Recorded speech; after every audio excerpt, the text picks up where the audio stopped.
Today we're having introductory videos of all the candidates running for the Republican Party in Bexar County. My name is Carlos Alvar. Today we have Anita that is running for Congress, U.S. Congress District 20, correct, Anita? That's right. So, how are you doing today? I'm doing fine. All right, so great. I wanted to ask you, first of all, what gave you the inspiration to run, and also tell us a little bit about yourself. Okay, in the fall of 2017, I just felt the call to run for office. And although I've never been political, I've been in the commercial construction business for 35 years. And I've never been a politician, but I just felt the call. I see our religious liberties, our Constitution that's based on Judeo-Christian values being chipped away, and me being the patriot that I am, I just feel like I need to do something because I just don't think enough people are stepping out and getting involved. And this is evident by only 10% of our people voting. So 90% don't vote.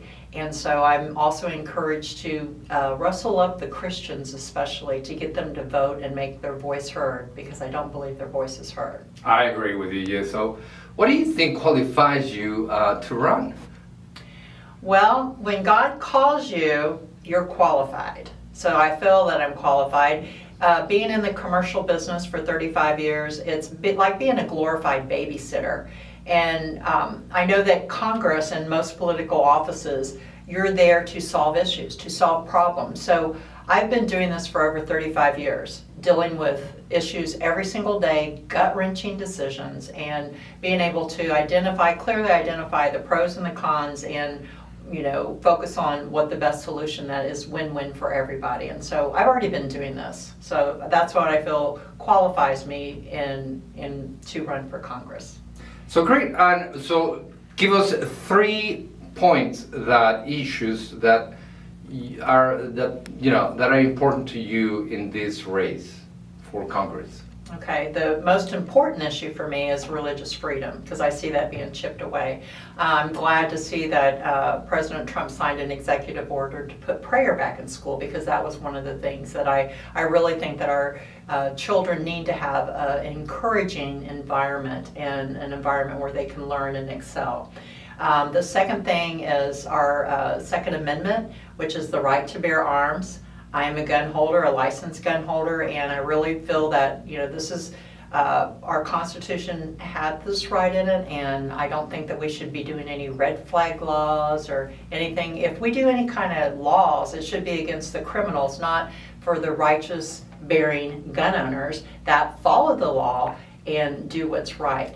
The third issue that really gets to me, being a small business owner, I see how government keeps wanting to chip away and making more of a burden on our companies, and then we can't make as much profit.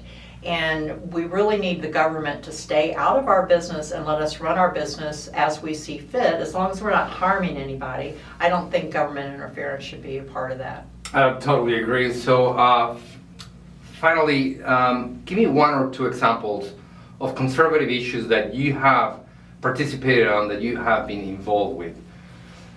Well, one is climate control. I know our city council passed an ordinance, I guess, or whatever they called it, on October 17th, and I'm totally against it. And I've, expressed my concern with my representative, and of course she answered my letter on deaf ears and didn't really answer the questions. And as far as I'm concerned, the climate is, as far as I know, God's in control of that. I don't know that spending a whole lot of taxpayer money, dollars to do all these things to try to control the climate, I think that's just a total waste of taxpayer money. And 2 prime examples is the city of Georgetown and Austin, Texas.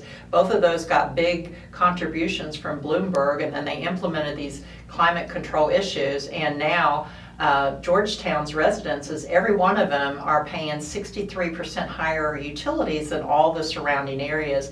And in Austin, the city council decided to build a biomass plant, and after spending $86 million, after 2 months of running it, they shut it down because it was too expensive to run. So what a total waste of taxpayer money. And the city of San Antonio is doing that.